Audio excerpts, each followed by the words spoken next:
मध्य प्रदेशको रौतहटमा खुकुरी प्रहार गरी महिलाको हत्या, स्थानीयको कुटाइबाट आरोपित गम्भीर घाइते। रौतहटमा खुकुरी प्रहार गरी एक महिलाको हत्या भएको छ। गुजरा नगरपालिका 5 हरिहरापुरका चन्द्रश्वर शाह कलवारकी श्रीमती 45 वर्षीय रेणुदेवी जयसवालको हत्या भएको हो।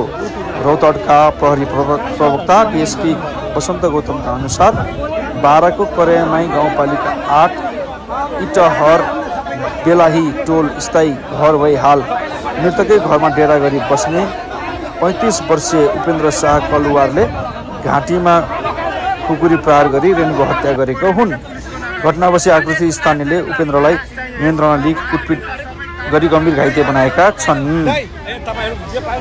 उनलाई उपचारका लागि चन्द्रपुर अस्पताल चन्द्रनियारपुरमा लगिएको थियो र त्यसपछि उपचारका लागि वीरगञ्जस्थित नारायणी उपक्षेत्रीय अस्पताल लगेको डीएसपी गौतमले जानकारी दिए। विवादको क्रममा खुकुरी प्रहार गरी हत्या भएको प्रहरीको अनुमान छ। अब हेर्नुहोस् यो भिडियो।